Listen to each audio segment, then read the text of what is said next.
Hyped for most of the year, James Cameron's Avatar has had very high expectations.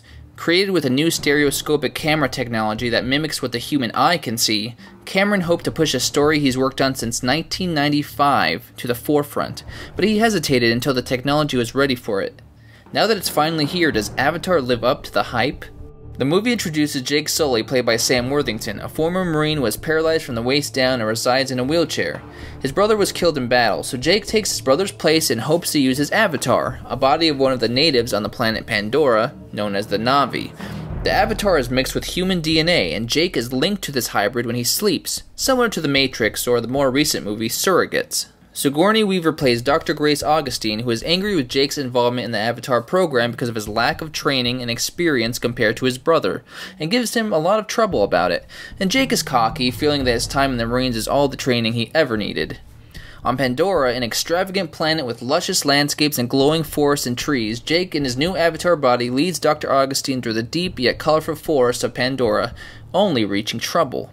What really speaks of trouble is Colonel Miles Quaritch, played by Stephen Lang, who notices Jake's strong attitude and convinces him to infiltrate the Na'vi's home and somehow convince them to leave. Since it contains a mineral known as unobtainium, worth millions of dollars, Jake takes the mission, yet he finds himself in a tough spot when he grows to love the Na'vi and a female native known as Neytiri.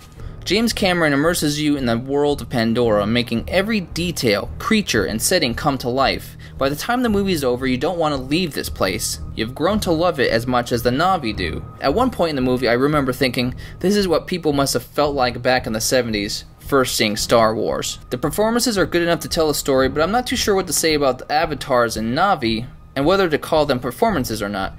Now, they were animated extremely well, and I wasn't sure if they were fully animated or real performances that were animated upon.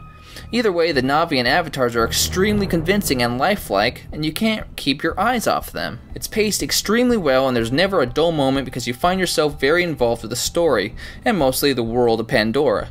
You become emotionally involved and want Jake to win. The movie makes a point that Jake wants to walk again, and this new avatar body, he can. One of the themes I took from this movie is rebirth. Looking at yourself, at what you are now, knowing what you want to become, and then becoming the person you always wanted to be. A hero, but more importantly in Jake's case, someone who really belongs. There are other themes that may take you out of the story if you look too much into them.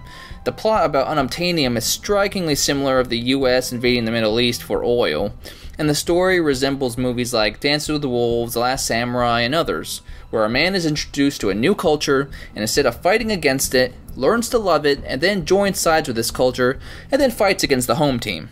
To me, this was an afterthought, but along with some poor dialogue at spots, especially during a typical Hollywood pre-final battle speech, these were my only gripes with Avatar. I still found it overwhelmingly entertaining and involving. You'd be a fool to miss this one in theaters. It's probably the biggest and most well-done spectacle at the movies this decade, and one of the most memorable movies of 2009, easily.